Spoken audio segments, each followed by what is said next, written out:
भइले अब चल रहले जोगिया के भेसवारे भाई के अरे भइले हा जंगलवा के राम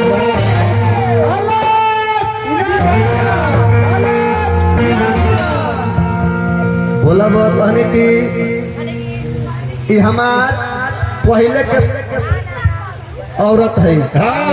जे जर के मर गई दूसर का जन्म लेके आई बाड़ी यदि वो होई है तो हमरा के तो चीन गई है आ वो ना होई है तो पहचानी है ना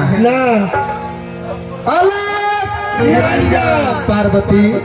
देखो की आई बा चिन्ह चिन्ह देखो आँख खोलो देखो के आइल बा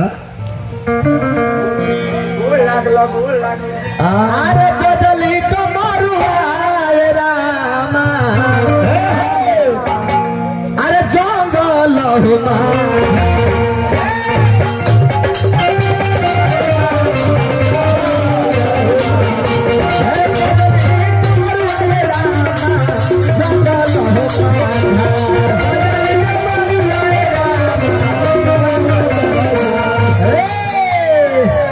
बजली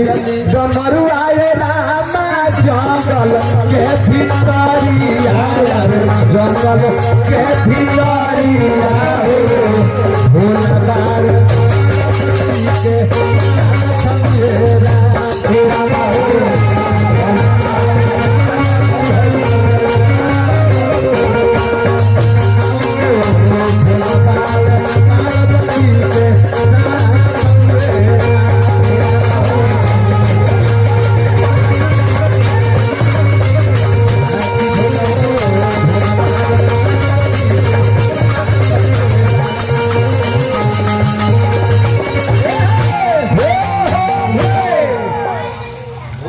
कहने की पार्वती अब हम तेरा पर प्रसन्न बानी तू जा घरे आ जा आ हम जल्दी बारात लेके आए पार्वती जी घरे गई रास्ता में जाता रही तले एगो लड़का तालाब में आ वो लड़कवा के गोल धके घड़ियार खींचता आ लड़कवा चिल्लाता कि मुझे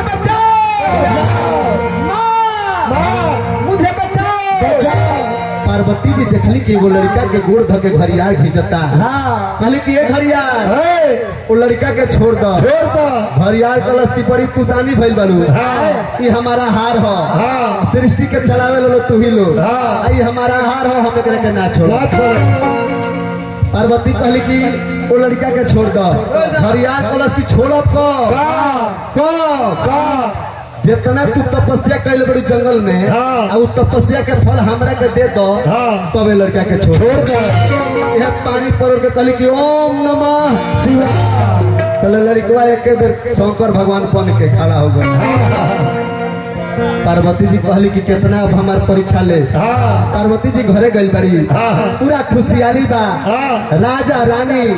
अपना बीच में पार्वती के बैठा के पूरी खुशहाली मनावल जाता तले नारद भगवान फिर वही जी भोला बाबा पहुंच जाते जहाँ साफा लागल बता हवा तो मदरिया के रूपवा रे धई के रे गईले भोला बाबा रे गईले राजा ही चल सारा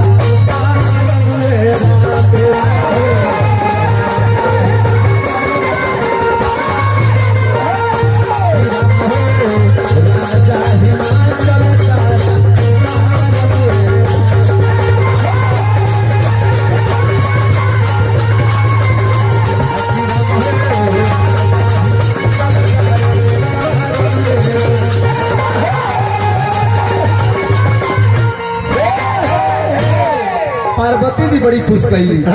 कहली कि पिताजी ए माताजी ए मदारी वाला के खेला पर हम बड़ी खुश बने इनकरे के इनाम दिया राजा कहले कि ए मदारी वाला तारा मदारी पर हमार पार्वती बेटी बहुत खुश बारी बोलो तारा इनाम में का चाहिए मदारी वाला कहले कि बड़ी वाला खुश बनी बड़ी खुश बानी हाँ। जौन मांगे तो वालो दे दे राजा कहले कि जौन मांगब तौन दियाई तो कहले कि हई जौन तो वालो के दोनों जने के बीचवा में बैठल बड़ी इनकरे के हमरा के दे दी दे दी और तो गांव भर के लोग खिसिया गई हाँ। मारो मारो पकड़ो तले भोला बाबा को ओम नमः शिवाय पार्वती कहली कि और कितना परीक्षा ले हम हाँ देखनी है जो तनिया से अगर जे ने उन्हें भई रही तारा उ रही जी गोधन कुटावन हो गए बिया है मेरा भोला बाबा कहनी कि अब हम जाता नहीं अब रवा लो तिलक लेके आए आई अब हम बारात लेके आए अभी है भोला बाबा का तिलक लेके 2 आदमी चलल है के हजार अनारत थी जाई ना ये घड़ी तिलक जाता तो एक बेर 100-150 आदमी जाता है लेकिन वो बारा 2 आदमी गए भोला बाबा के तिलक चढ़ा अब भोला बाबा के तिलक चढ़ावे नारद जी अब हजाम ठाकुर जा रहा हजाम के आ कुकुर के एक दशा हो के लेखा कुकुर जौन बड़ा सन सुनत बतला दियो सन कि कहवा कौन माल धइल बा हजाम यदि चल गई अब पहुंच गई आ जजमान के द्वार पर ऊपर जजमान के द्वार पर के कुल देख के वो बतला दी कि जी कितना रुपया मिली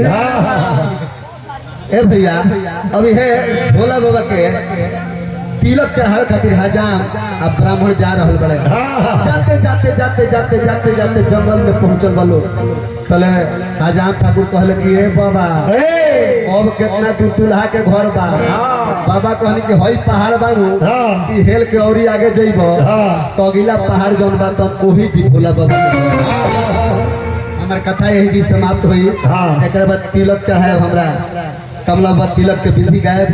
तब हम कन्यादान के विधि गायब लास्ट में हमके का कहे के मार दी लाइदारी मारी चले भाई पूरी में